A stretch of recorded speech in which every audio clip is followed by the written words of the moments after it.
भारत में हलचल जारी है। लखनऊ में राहुल गांधी का हालिया दौरा मायावती को खटक गया। बीजेपी और कांग्रेस के बीच राजनीति की खींचतान के बीच अब बहुजन समाज पार्टी भी अपनी रणनीति पर नजर गहरी कर रही है। 2027 के चुनाव से पहले यह विवाद अब सियासी गलियारों में चर्चा का केंद्र बना हुआ है और ऐसे में सबसे ज्यादा चर्चा का केंद्र जो बने हुए हैं कांशीराम।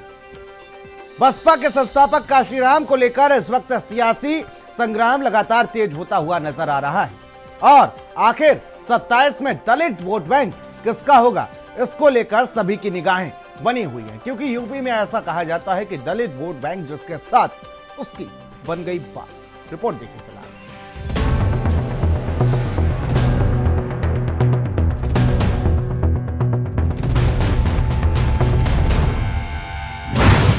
(2027) की सियासी बिसात, कांशीराम की विरासत पर घमासान, दलित वोट बैंक पर सियासी नजर, राहुल की एंट्री, माया का वार। यूपी की सियासत में चुनाव भी दूर है, लेकिन सियासी रणभूमि सज चुकी है और मुद्दा है दलित राजनीति का और केंद्र में है बहुजन आंदोलन का सबसे बड़ा नाम कांशीराम। जयंती से पहले ही कांशीराम की विरासत पर सियासी घमासान छिड़ चुका है। लखनऊ में मंच सजता है, कांग्रेस का कार्यक्रम होता है और मंच पर आते हैं लोकसभा में लीडर ऑफ अपोजिशन और कांग्रेस के बड़े नेता राहुल गांधी और मुद्दा था कांशीराम। कांशीराम जी ने क्या कॉम्प्रोमाइज किया किसी से? सवाल नहीं उठता, कर ही नहीं सकते, करना भी चाहते तब भी नहीं कर पाते हो, क्योंकि इतनी गहराई से बात उनके दिल में थी कि वो कर ही नहीं सकते कि मेरे लिए अंबेडकर जी का संविधान ये सबसे जरूरी चीज है और इसकी हम मरते दम तक इसकी हम रक्षा करेंगे। राहुल गांधी जैसे ही कांशीराम और भीमराव अंबेडकर का नाम लेते हैं, यूपी की राजनीति में भूकंप सा आ जाता है और बसपा की ओर से सीधा पलटवार आता है। मायावती कांग्रेस पर ऐसा एटम बम गिराती है जिससे कांग्रेस की यूपी की राजनीति भस्म हो जाए, लेकिन बीएसपी की सियासी जमीन पर कोई आंच न आए।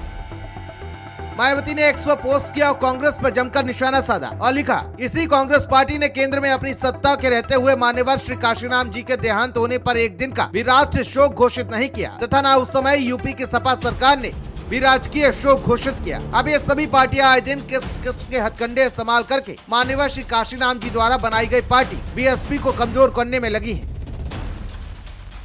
यूपी की राजनीति में सबसे बड़ा रण अब दलित वोट बैंक का है, क्योंकि जिसने दलित वोट बैंक की नब्ज पकड़ ली, समझ लीजिए लखनऊ की सत्ता की चाबी उसी के हाथ लग सकती है। कांग्रेस कांशीराम और अंबेडकर की विचारधारा का हवाला देकर दलित समाज से जुड़ने की कोशिश में, तो वहीं बसपा इसे अपनी असली विरासत बताकर बाकी दलों पर हमला बोल रही है। दूसरी तरफ सपा भी से संदेश देने में लगी है कि बहुजन आंदोलन से उसका सबसे पुराना रिश्ता है, यानी 2027 से पहले यूपी में दलित राजनीति की नई बिसात बिछती हुई नजर आ रही है। लखनऊ में कांशीराम की जयंती से पहले कांग्रेस ने सामाजिक परिवर्तन दिवस आयोजित किया, जिसमें लोकसभा के नेता प्रतिपक्ष राहुल गांधी शामिल हुए और इस दौरान उन्होंने कांशीराम और अम्बेडकर के संघर्ष को याद क्या कहा, सुनिए।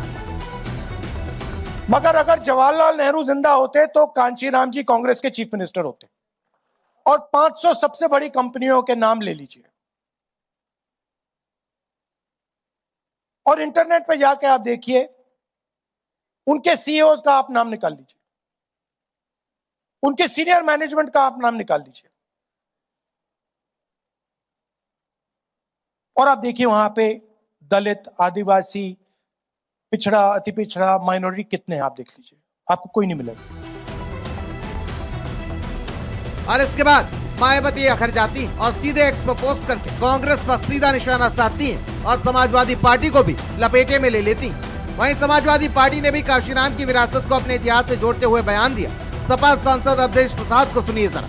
समाजवादी पार्टी के माननीय राष्ट्रीय अध्यक्ष, हिंदुस्तान के कल की उम्मीद, पूरे जिले में मान्यवर कांशीराम की जयंती पीडीए दिवस के रूप में मनाई जाएगी और संकल्प किया जाएगा कि हम बाबा साहब भीमराव अंबेडकर का जो संविधान है और जो उनका मिशन है, उस मिशन को पूरा करने के लिए सभी कार्यकर्ता, नेता संकल्प लेंगे। इधर कांग्रेस प्रदेश अध्यक्ष अजय राय ने भी मायावती के आरोपों का जवाब दिया और उनको लगे हाथों लिया। तो मुझे लगता है निश्चित तौर से अम्बेडकर का सम्मान कांग्रेस पार्टी ने नहीं दिया। जो ये कह रही हैं वो पूरी तरीके से केवल बौखलाहट है मायावती की, और आज बोल रही हैं। राहुल जी ने तो कल ही कार्यक्रम में बोला था, अगर इनको अंबेडकर जी के प्रति सम्मान का भाव होता, काशीराम जी के सम्मान का भाव होता, तो मायावती जी को कल बोलना चाहिए था, कल ही उस पर रिएक्ट करती। पर आज बोल रही हैं, सोच समझकर बोल रही हैं, अपने लोगों से राय परामर्श लेके बोल रही हैं। इसका मतलब ये लगता है कि निश्चित तौर से पूरी तरीके से केवल बनावटी दिखावटी बात बोली जा रही है। इतना ही नहीं, बीजेपी ने भी गर्म लोहे पर अपना हथौड़ा मार दिया। बीजेपी के सांसद रविकिशन शुक्ल ने राहुल गांधी पर गंभीर आरोप लगाया, यानी काशीराम की जयंती से पहले यूपी की राजनीति में बहुजन विरासत को लेकर घमासान छिड़ गया है। कांग्रेस दलित समाज से नई नजदीकी बनाने में जुटी है, बीएसपी अपनी जमीन बचाने की कोशिश में है, और समाजवादी पार्टी भी खुद को बहुजन आंदोलन का साथी बता रही है। ऐसे में सबसे बड़ा सवाल यही है कि काशीराम की विरासत पर सियासी जंग 2027 के चुनाव में दलित वोट बैंक की दिशा तय करेगी, या फिर मतदाता इस बार भी किसी और मुद्दे पर फैसला सुनाएंगे। स्पेशलिस्ट भारत समाचार।